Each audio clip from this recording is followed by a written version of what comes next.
आपसे मैं एक मांग करता हूं, अब की जब वो आए, मुझे लगता है जल्दी आने वाले हैं, क्योंकि यूपी की जिम्मेदारी पूरी करके मैंने सुना था दूसरे दिन अहमदाबाद आ गए थे। वो तो काम खत्म होने के बाद छुट्टी लेते ही नहीं है। उसने कहा यहां बिठा दिया है गेरुए वाले को, अब यहां भी ढूंढ रहा है बेचारा। आप जब आए तो उनसे एक डेलीगेशन मिले और उनसे कहिए हमको कोई निजी मांग नहीं करनी, भारत के ओरिजिनल संविधान की रेप्लिका कॉपी करोड़ों में छपवाए सरकार और देश को बांट दे। आपका पुरुषार्थ उस संविधान को देख करके इतना जागेगा कि जिन लोगों ने, काले कोट वालों ने 150 साल तक भगवान राम के ऊपर सवाल उठाने वाली याचिकाओं को एक्सेप्ट किया और सवाल खड़े किए कि भगवान राम हैं भी कि नहीं हैं।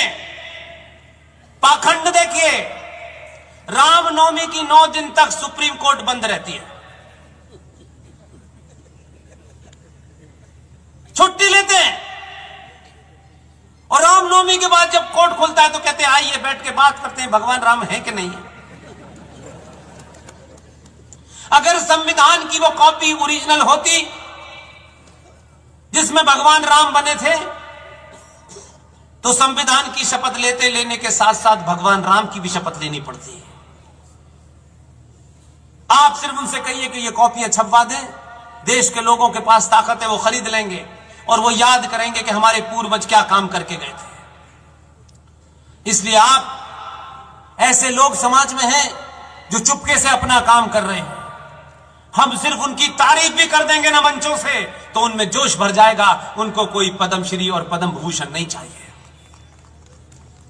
लेकिन खुशी है कि जिस आदमी को आपने भेजा है वो ऐसे लोगों को छांट छांट के निकालता है। लोग कहते हैं कहां कहां से लाता है यार, एक बार लाता है, जैसे ही वो सार्वजनिक करता है आधे लोगों का दम निकल जाता है। 5 वक्त की में से 2 वक्त की पढ़ने लगते, बोले 3 वक्त की तो बेकार हो गई।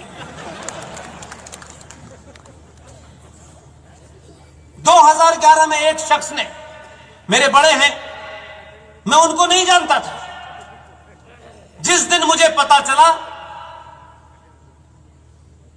मैं टैक्सी करके उनके घर गया। उनका कहा बताइए। मैंने कहा मैं आपके पैर छूने आया हूं, मुझे कुछ नहीं पता। मुझे जो आपके बारे में पता चला है उतना ही मेरे लिए आप सम्मानीय हैं। वो बेचारे बड़ी देर तक भौचक्के हो गए। उनको लगता था कि भागरत में कोई ऐसे पागल भी लोग होते हैं, नहीं तो लोग काम कराने जाते हैं। 5 मिनट तक उनके पास बैठा और फिर मैंने हर मंच से उनका नाम लिया, इसलिए कि आप जब तारीफ करते हैं तो लोगों में खून बढ़ जाता है, हौसला बढ़ जाता है। सब लोग पुरस्कार से बड़े नहीं होते, समाज में लोग उनका नाम जानते हैं, इसी से बड़े हो जाते हैं। बहुत बारीकी से इस समाज में लोग हैं काम करने में। खुशी है कि सत्ता के शीर्ष पर एक आदमी ऐसा बैठा है जो इन बारीकियों को बड़ी बारीकी से देखता है। उत्तर प्रदेश में भगवान कृष्ण के वंशजों की सरकार थी, लेकिन इलाहाबाद हाई कोर्ट के जज जस्टिस शंभुनाथ श्रीवास्तव साहब ने, जिन्हें कोई नहीं जानता, वो भी एक जज थे, अपना काम कितनी बारीकी से किया, कभी शोर नहीं मचाया। भगवान राम कृष्ण के मंदिर के छोटे से झगड़े में एक सुनवाई हुई और सुनवाई करते करते जस्टिस शंभुनाथ श्रीवास्तव का जो एजेंडा था वो यहां था। सुनवाई करते करते उस मंदिर का झगड़ा, जो कृष्ण भगवान का मंदिर था, छोटा सा मंदिर था, 2 बंगाली भाइयों में झगड़ा था, उनको अपना एजेंडा लाना था। उन्होंने कहा ये तो मेरी मुराद पूरी हो गई कि ये मेरे ही कोर्ट में आया है। सुनाया, सुनते सुनते सुनते सुनते मंदिर के फैसला दिया और उस फैसले में जो लिखा वही मील का पत्थर साबित हो गया। फैसला तो किया उन्होंने मंदिर का, लेकिन मंदिर से कृष्ण पैदा हुए, कृष्ण भगवान से फिर गीता आई, फिर गीता के प्रवचन आए, और अपने हाई कोर्ट के चीफ जस्टिस साहब ने, जस्टिस ने, शंभुनाथ श्रीवास्तव ने अपने फैसले में आखिर में जाके ये लिखा, गीता भारत का राष्ट्रीय ग्रंथ है। वो लोग गोल टोपी वालों की गोपी टोपी घूमने लगी, वो भागे भागे गए सुप्रीम कोर्ट।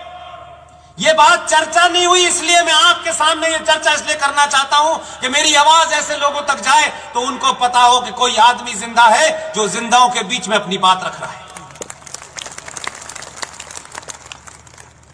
वो गए सुप्रीम कोर्ट और सुप्रीम कोर्ट में कहा कि साहब हम इसको चैलेंज करने आए हैं।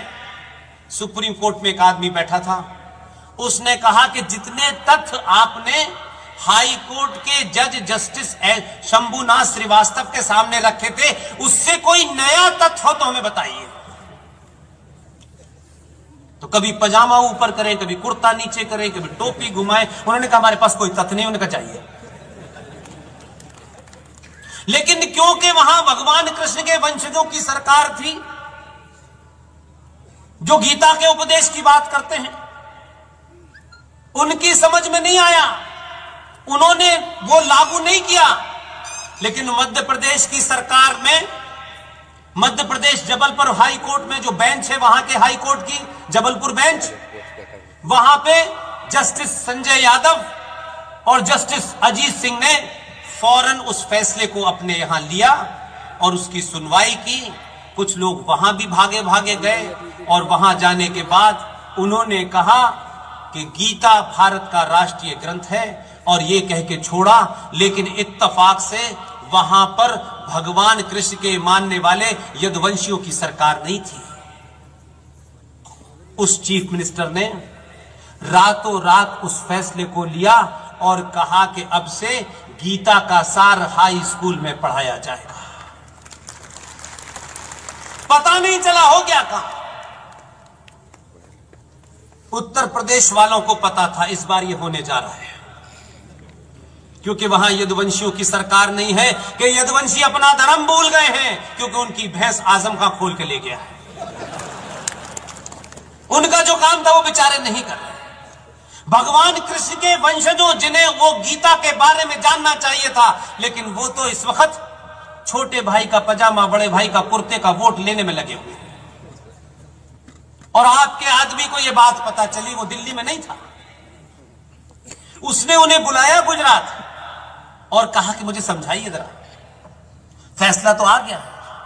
जस्टिस शंभुनाथ श्रीवास्तव ने देश की सत्ता पर बैठने वाले सबसे बड़े ताकतवर आदमी को, जब वो गुजरात में था, सारे तथ्य उसके सामने रख दिए।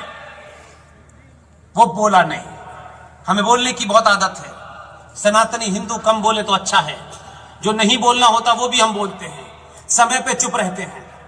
11 से 14 तक चुप रहा, शपथ ली।